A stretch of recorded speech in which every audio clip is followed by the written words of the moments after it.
The Austin Major is here, and it has already done an amazing job bringing the Counter-Strike community together. Whether it's complaining about failing the diamond pick'em within the first 2 rounds, or going schizo trying to decide whether or not borderless stickers can overcome their insane supply. We are all united in these confusing days. But the topic of borderless stickers is one that has stirred its fair share of controversy so far, especially something like Paris, where capsules are still below their initial sale price. Can these items that have very little difference between them and supply in the millions still be good investments, or will they rot away for years with minimal gains as supply slowly dries up? The most important aspect of approaching items like these is determining the active supply that is currently listed or could be listed on the markets at any moment and the rate in which that supply is decreasing. One aspect of borderless stickers that turn people away from them so fast is that duplicate stickers basically means the supply is pooled between all of the collections. We can see that between all collections, the application rate for Navi paper stickers is insane. The downside is that someone who just wants a Navi sticker on their skin will gravitate towards the cheaper item. So when we look at a collection like Stockholm, which had a significantly lower supply than other collections, the price is also the highest. Compared to Paris, which is the highest supply collection, we can see that the application rate in this short amount of time is also significantly lower for Stockholm. So for teams that have qualified for multiple majors like a Vitality, like a Navi, like a Cloud9, supply is all pooled together. So looking again at the Stockholm Navi sticker on the Steam market with My Monopoly currency, you can see how many stickers need to be purchased to push up the item 1 cent, and it's not many.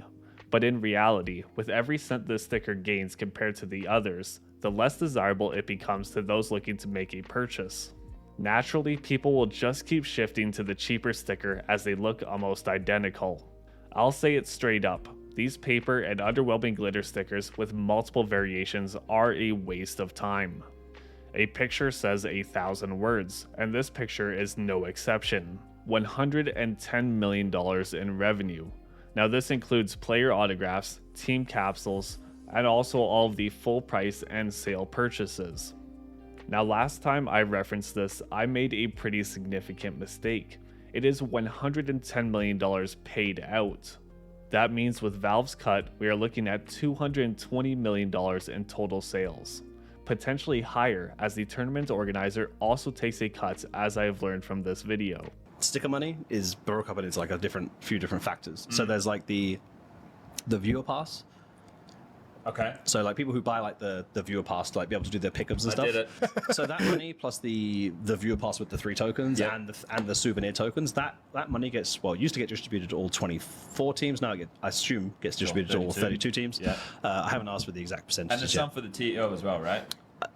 Yeah, the TO takes a small percentage, but again, like and Valve take 50%. Okay. But all 32 teams should get an equal share of that. And then there's obviously the capsules. But I think the numbers already speak for themselves, so I'm not even going to consider how many millions the TO made. We know team capsules are more popular, so let's say a $140 and $80 million split as an estimate. Then, some of these items are purchased at full price, so let's be generous and say $130 million and $70 million were spent when the capsules were on sale. Then take some more off as teams also get paid out for viewer passes. So conservatively, final answer, let's go with 100 million in team capsules and 50 million in autographs. As you can see, there are many factors that can change your supply estimates. But in theory, just using an educated guess, we are looking at 400 million team capsules and 200 million autograph capsules purchased for the Paris Major. I consider this a very conservative estimate, as 50 million in viewer passes is highly unlikely, and I also doubt that $20 million was spent on capsules when they were on sale. But even on what is likely a low number, that's a lot of capsules, and of course, a lot of stickers. You may have heard people say that Paris supply is insane, or Paris is overinvested. Hopefully this adds some context to what that truly means. Antwerp didn't have an official report like Paris, but in an interview with Roger, he earned $290,000 from the Antwerp Major. He also revealed that each individual Copenhagen Flames player was given 14.5% of the sticker revenue. These two were the best performing majors, with Stockholm, Copenhagen, and especially Shanghai seeing a significant drop in revenue. So if you want to approach these stickers from a supply perspective and look at something like the Navi paper, considering the odds of getting this sticker from a capsule and grouping supply, you can see why people look at these stickers as unprofitable. For me, unless you're looking for a cheap sticker to support your team, I don't see any reason why you would buy a paper sticker from an organization that is qualified for multiple of these majors. The saving grace for these collections will mostly come from holos, as they have the highest level of variation. You may wonder why Stockholm Vitality holos had spiked so hard when the new stickers were announced. Well, if we look at Antwerp, then Paris, then Copenhagen, then Shanghai. Yes, the design of the actual sticker has remained more or less the same, but the holo effect has seen very distinct variations, and Stockholm is mutually considered the best. Cloud9 Antwerp stickers were massively hyped when they were released, and took a massive hit when they qualified for Copenhagen. But when you look at the Antwerp collection as a whole, which has struggled due to its high supply, the Cloud9 sticker is actually showing some life. It's clear which sticker is better, and with more attention brought towards borderless stickers, and Austin hopefully ending the trend for good, people are buying them again. Despite the hatred towards identical sticker designs, if we move away from this whole borderless era and don't return, eventually some defined tiers can be made, and the community can start hunting the best looking items again without fear of another one dropping with a better effect. I think a comparison to Cologne 2014 wouldn't be completely insane, so stick with me here.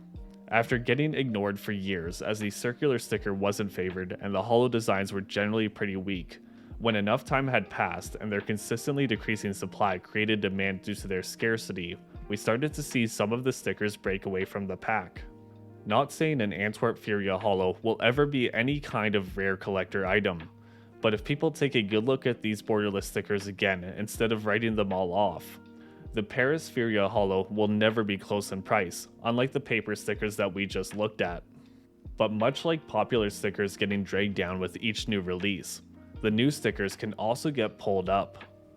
I never truly understood the mouse hype. It's kinda cool, I guess, but in the early stages of Stockholm, these prices were insane. As mouse continued to qualify for majors, these prices continued their steady decline. But it's still one of the most expensive Stockholm stickers today, despite this. Seems like people are hanging on to the good old days, and if people try pumping these again, well, the other stickers will have to follow, even though supply could be in the millions. But it's hard to drop so much on an individual sticker when the next major could just be a return to borderless. I think we need some proof of Valve actually changing their ways for good before something like this can happen. Now, sifting through all of the versions of the stickers and finding the best one is fine, but just how no one is forcing you to buy into borderless stickers when there's so many items in this game with potential and less risk. No one is forcing you to buy into a big name sticker. What's another sticker that has shown life since the Austin major update? Movie Star Riders Stockholm 2021, an organization that will never make another major due to their sale to Koi. A sticker with a really clean holo effect. And also, a sticker with no competition. But Stockholm is too easy. It's the lowest supply collection along with Shanghai, and has the best holos. Of course, one of the best stickers is trying to have a resurgence. How about an actual prediction? The Paris 2023 Apex holo was the most hyped sticker out of the whole Paris set. Following more borderless stickers and proof of its insane supply, prices had crashed significantly over the last few years. Apex have sold their players and moved on from Counter-Strike for now. And with the new VRS changes, unless they come back with millions of dollars or the new donk, they aren't going to be making any majors. You want a prediction? Whether or not Paris can overcome its insane supply, the Apex sticker will be the best performing sticker out of this collection. Can overcome being the key word.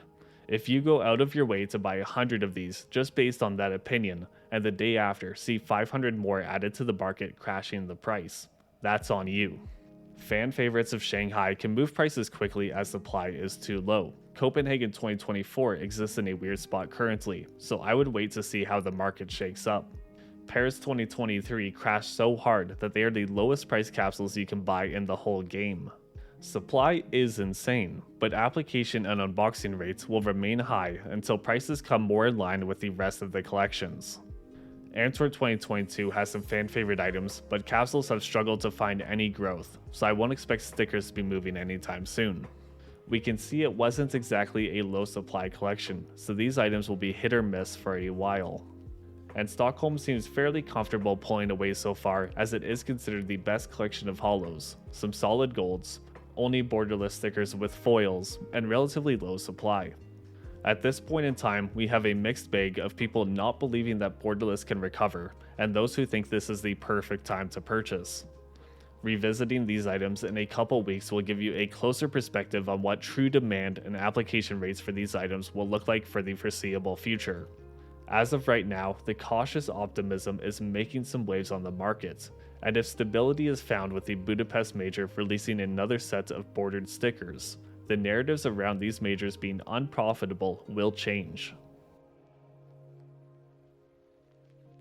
Was I excited to see Austin Major items released? Yep, when I saw the updates, I rushed to my computer to look at them. But I don't actually care about the Austin stickers. Once I saw they had a border, I opened up my storage units to take a tally, looked at the markets to see if anyone was mass purchasing, and started to look if there were any purchases I would consider. Even 4 years after the first borderless stickers, 3 years since the dreams of easy profit were crushed, 2 years since I completely gave up on borderless stickers and warned people about buying into Paris. I am still excited to see that the borderless sticker majors may finally be over.